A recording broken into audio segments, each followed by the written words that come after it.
Comment installer un volet roulant pour piscine?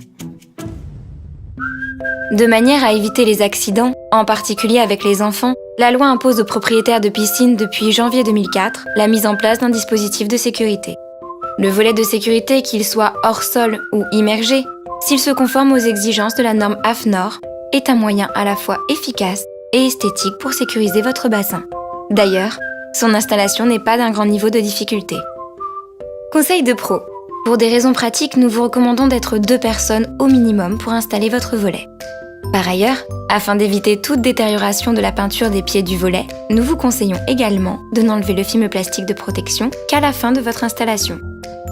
Étape 1. Placement des lames flottantes sur l'eau. Une fois les lames flottantes sorties de leur emballage, procédez à leur assemblage. Elles se présentent généralement sous la forme de sections de 3 ou 5 lames qu'il faut emboîter les unes avec les autres. Avant de commencer cet assemblage, veillez à bien repérer les sections de lames avant, avec leur système de fixation, et arrière, avec les départs de sangle. La section de lame arrière doit être positionnée du côté de l'axe. Conseil de pro. Si vous possédez une piscine à margelle arrondie, il est possible que votre volet se bloque lors de son enroulement sur l'axe. Pour y remédier, positionnez quelques lames sur vos margelles et vérifiez qu'elles ne soient pas gênées lors de leur remontée. Si les angles bloquent l'enroulement, il faudra alors les dégager à l'aide d'une scie circulaire de manière à ce que le volet puisse s'enrouler correctement. Les panneaux de lames sont équipés de systèmes de fixation en forme de T. Clipsez les sections grâce à un mouvement de va-et-vient de vos 2 poignets. Si vous effectuez cette opération par temps froid, il est possible que le processus d'emboîtement se stoppe à la moitié de la longueur des lames. Dans ce cas, nous vous recommandons de ne surtout pas forcer et de passer de l'autre côté du bassin pour faire en sorte que les 2 sections de lames se rejoignent vers le point de blocage. Étape 2. Assemblage de l'axe. Le moteur des volets hors sol est généralement intégré directement dans l'axe. Pensez à positionner l'axe de manière à ce que le moteur se trouve à proximité de l'arrivée électrique, reliée au local technique. Pour plus de confort lors du montage, il est préférable de coucher l'installation pour fixer les 2 pieds sur l'axe. Emboîtez alors l'axe dans le pied et fixez-le grâce au boulon et à l'écrou fourni avec le volet. Étape 3. Traçage, perçage, nettoyage. Une fois les 2 pieds fixés sur l'axe, redressez la structure et positionnez-la à l'endroit voulu en jouant sur la partie rétractable du tube de l'axe, de manière à vous adapter au mieux à la largeur de votre bassin. Tracez ensuite au crayon les empreintes des pieds.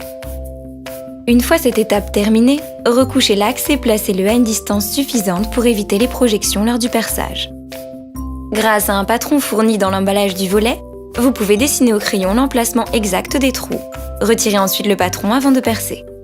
Dans le cas d'une plage en béton ou carrelage, il est préférable de pré-percer les trous avec une mèche de 6 mm pour ne pas fissurer le sol. Choisissez ensuite une mèche d'un diamètre supérieur de 2 mm à celui de la tige filetée à enfoncer. Dans le cas de ce volet, la tige filetée a un diamètre de 8 mm. Nous perçons donc un trou de 10 mm de diamètre. Conseil de pro. S'il s'agit d'une plage en bois, il est impératif de fixer les tiges dans l'arase en béton sous la structure en bois. Sinon, votre terrasse risquerait de ne pas supporter la charge du volet. Une fois les 8 trous percés, ne laissez aucun résidu en aspirant la poussière et les débris. Étape 4. Fixation des pieds par scellement chimique. Cette étape est cruciale pour assurer à votre installation un maximum de robustesse. Cette opération doit être réalisée d'une seule traite, en 3 à 4 minutes maximum, et ce, avant que le scellement chimique ne durcisse. Positionnez les pieds de l'axe sur les emplacements tracés, puis insérez par le haut des pieds les 8 tiges filetées jusqu'à les insérer dans les trous correspondants. À l'aide d'un marteau, frappez délicatement les tiges, jusqu'à ce qu'elles soient recouvertes par le capot du pied. Serrez très légèrement les écrous, puis laissez le produit sécher et durcir. Étape 5. Raccordement électrique. Pour procéder au raccordement électrique de votre volet, nous vous conseillons de vous reporter à la notice de votre produit. 1. Raccordez le moteur au bornier électrique à l'aide de 4 câbles numérotés. 2. Raccordez ensuite le câble électrique du moteur au coffret livré avec le volet en suivant le code couleur. 3. Raccordez le coffret du volet au coffret de filtration du local technique ou directement au secteur. 4. Mettez votre installation sous tension de manière à vérifier le bon fonctionnement du raccordement. Conseil de pro. Une erreur de raccordement électrique pourrait endommager votre matériel et entraîner une remise en cause de sa garantie. En cas de doute, nous vous conseillons de recourir au service d'un poseur professionnel ou d'un électricien. Étape 6. Fixation du tablier sur l'axe. 4 sangles sont déjà fixées sur la partie arrière du tablier. Fixez les sangles sur les accroches déjà prévues sur l'axe. Étape 7. Réglage de la fin de course.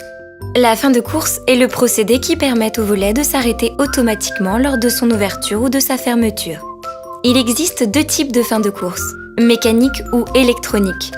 Dans notre exemple, il s'agit d'un réglage de fin de course mécanique. Remontez le volet jusqu'à ce qu'il s'arrête tout seul. Le tablier s'arrêtera approximativement vers le milieu du bassin. Réglez alors la fin de course manuellement à l'aide d'une molette fournie dans l'emballage. Étape 8. Fixation des sangles de sécurité. Des clips de fixation de type boucle rapide sont généralement déjà installés sur la partie avant du tablier. Fixez les sangles mâles sur la paroi du bassin, au-dessus du niveau de l'eau. Nous vous conseillons de percer les trous légèrement de biais, de manière à ne pas fissurer la rase. Assurez-vous de disposer de chevilles assez profondes et adaptées au support de la piscine pour aller se loger dans la partie dure de la structure.